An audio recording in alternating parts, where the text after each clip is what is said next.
Joined by Florence Villeminot for a review of the French press. Florence, thanks for being on set with us.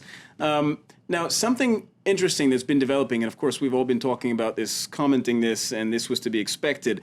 After the killings in Toulouse and Montauban in southern France, the issue of security has taken center stage in the presidential campaign, right? It has, but Libération wonders, where has the crisis gone? Because the issues of national security... The economic crisis. Exactly, where has the economic crisis gone? Because it seems like issues of national security have replaced this kind of obsession with the economy that was happening before. And according to Libération, even though the economy is getting slightly better these days, the crisis is far from over. And in their editorial, they explore this, and they say that though it's normal for the news to shake up a presidential race, it seems like this, what happened in Toulouse, maybe candidates are spending too much time on it and not getting back to the topics that French people are really interested in. Because according to Libération, polls show that French people what they really want to talk about is the economy, social issues, unemployment, and it's according to Libération, issues of national security and immigration are far down on the list of what actually interests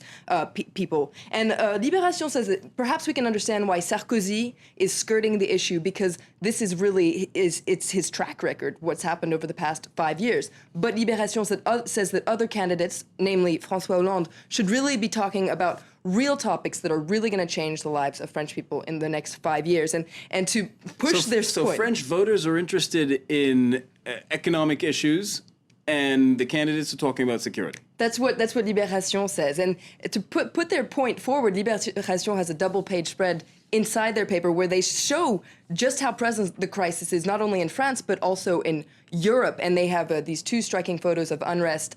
There you see in Greece and also in Spain. And Libération remind us of the grim forecast for 2012. According to the ECB, the growth rate for the Eurozone in 2012 will be minus 0.1%. And the average unemployment rate in the Eurozone right now is 10.7%. So that's very grim for 2012.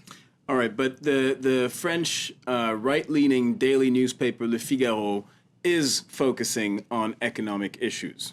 That's right. They're focusing on what's happening in Spain. And according to Le Figaro, this is the moment of truth for Mariano Rajoy. It says that this wave of demonstrations yesterday is proof that his government needs to put his austerity measures in place, and he needs to put them in place now. And according to Le Figaro, Rajoy's government has been dithering and distracting since they won the elections in November. They've been putting these harsh austerity measures into place. And it compares the situation in Spain as to what's happening in Italy. And Le Figaro applauds Mario Monti's government, because it says that Mario Monti's government is taking the tough decisions, is trying to get the Italian government back on its feet. According to Le Figaro, Spain's moment of truth is right now, and afterwards it'll be too late.